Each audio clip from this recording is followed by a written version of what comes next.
Let me just grab one of these. Keep up with the tradition. Having a beer. We talk about the Springboks, talk about rugby. So the Springbok team was announced yesterday. I'm going to talk about the Bledisloe Cup game a little bit. It's a pity that the teams aren't out yet. They don't get released as early. For some reason, the Springboks normally like releasing the team quite early on. So I was kind of hoping that we sort of, the coaches sort of give us an idea, Jacques Nienaber, of who he wants to pick as his strongest team. And I think there is a little bit that we can read into this. I think it's a combination of sending a message of saying, listen, some of the guys need to step up, and some of the guys are really cementing their position, and of giving guys an opportunity like a Jesse Kriel, who the fact that he's been selected sort of tells me that he will go to the World Cup, as we are thin in the outside centre part, a specialist outside centre position for the Springboks. And then giving Moni Libbok the nod to say, listen, let's give you a start, let's see what you can do. People like Squid Rugby, who was critical of Damien Willemse, saying that he's not a fly-off. Just hold on. Which he isn't, and he doesn't play there for his provincial team. The guy who plays there for the Stormers is starting the game, and you know, we don't always shower them with compliments, Willemse and Libbok, but we need a fly-off with a bit of game time, with confidence. As it is at the moment, it sounds like in the warm-up game against Wales, like Kulisi and Andre Pollard might be ready for that game. But if Libbok can have another strong game and be a good substitute in case there's another injury, it will be awesome. You know, we want them to play. Anyone who puts the green and gold on, we want them to play good rugby. So let's look at the starting team. Interesting that Kitshoff and Malherbe are starting all three tests. So they're starting again, probably because Trevor. If Trevor was fit, if he didn't come back from an injury, I think he might have started this game. But they want to bring him back slowly. Maybe there's merit in giving Vincent Koch a start, but I think it's sort of, they're sticking to the bomb squad. They're sticking to the guys who come off the bench. They want to have a settled bomb squad. So it sort of gives you an idea that Erge might be a bomb squad player. Kwagga and Marco van Staden will be interesting, because Marco van Staden had a brilliant game against Australia, and Kwagga was also a standout player, one of the standout Springboks against the All Blacks. So I think that's quite a tussle. But let's go through it. Malcolm Mark gets the start, and I hope that he becomes the starting player, and that Bongi is the guy who comes off the bench. Bongi can also have a huge impact as a guy coming off the bench. Maybe just give the guy a bit of time to regain form, because he hasn't been playing that well as he can. And I'm excited to see Marks for 60, possibly 70 minutes, however long he's going to play. And then, of course, Etzebeth is back with Marvin Orrie. So Orrie gets another game, had a solid game against Australia, and I think they want Etzebeth to have a bit more game time after his injury.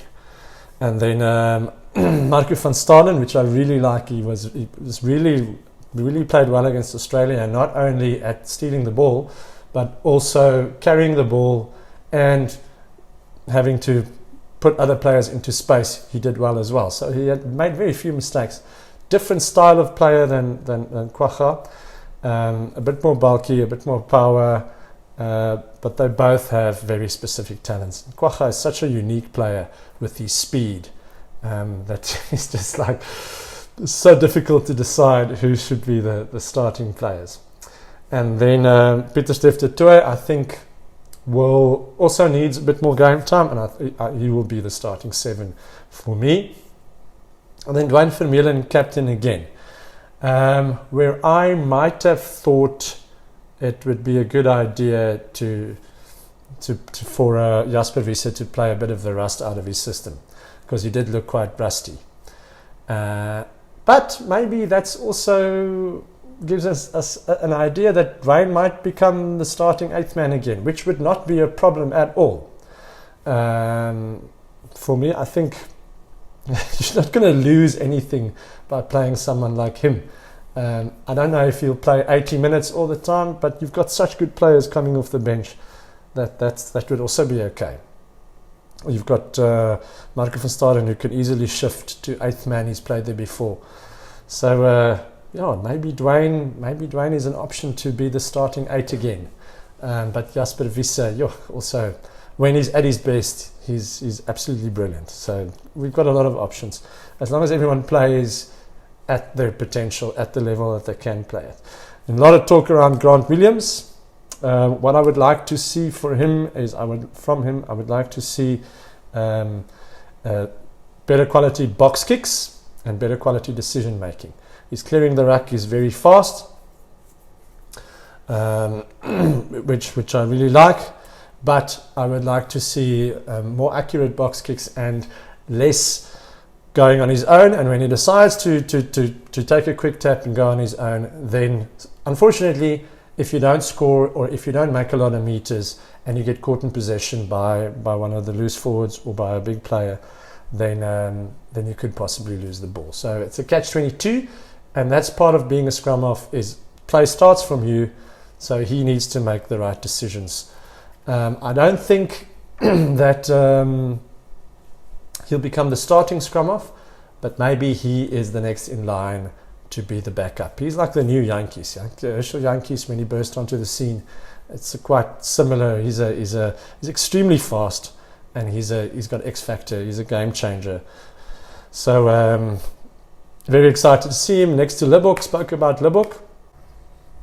Okay, and then in the centres, it's Damien Allende, which I think is the right call. Esther hasn't played well against Australia, but I think he needs game time under his belt.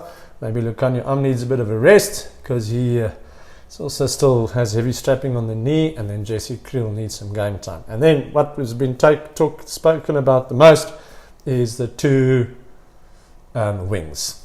I've always said that I like a team with a good balance.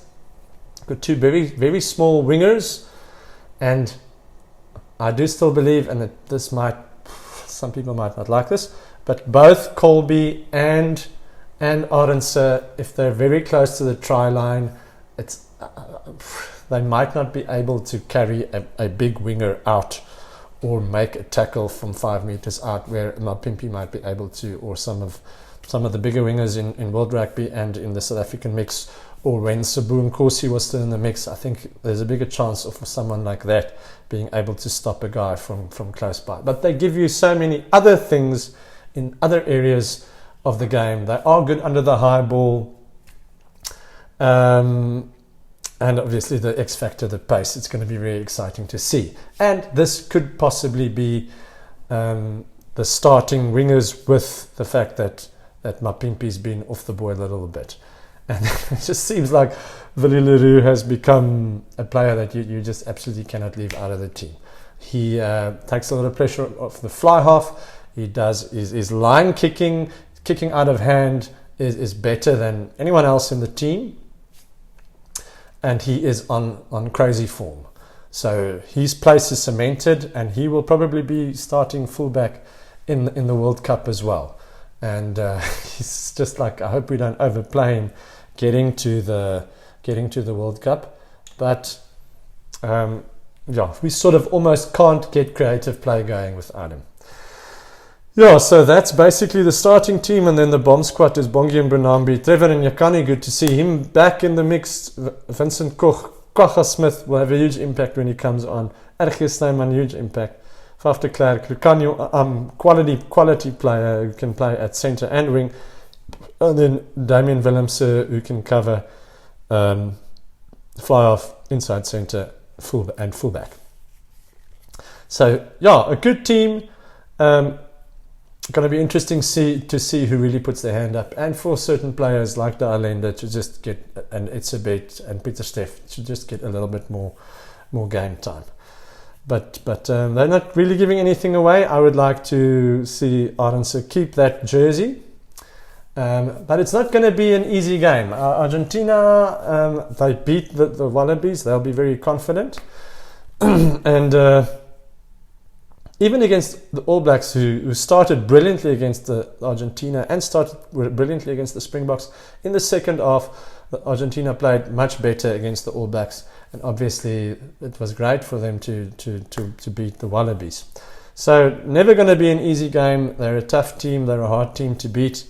But I think we will beat them, and I think we will beat them fairly well. Maybe not as big a score as against Australia, but if we can build phases, if we can stick to the game plan, hold the ball in hand a little bit more, make our tackles, defend better, I think we should be okay in this one. The referee is Andrew Brace, which I'm not a massive fan of, URC ref, but his last few games that I've seen has been better, and I hope he doesn't really have a huge impact on the game. I hope that there's a good game. Assistants, Nika Mashikeli, that's definitely a name that I do not like to see anywhere, but yeah, maybe there's a good game. Then just quickly, the Bledisloe Cup teams aren't out. I saw that it looks like the new young Australian fly-off with the impressive mullet is going to start in Carter Gordon. I think Australia will start their strongest team. I think New Zealand will come out guns blazing again with a very quick start. I think they will try out a few more combinations. It looks like they might go back to picking Damien McKenzie and give Moanga a rest again, or maybe even McKenzie at fly-off, whatever. They've got so many options that they can try.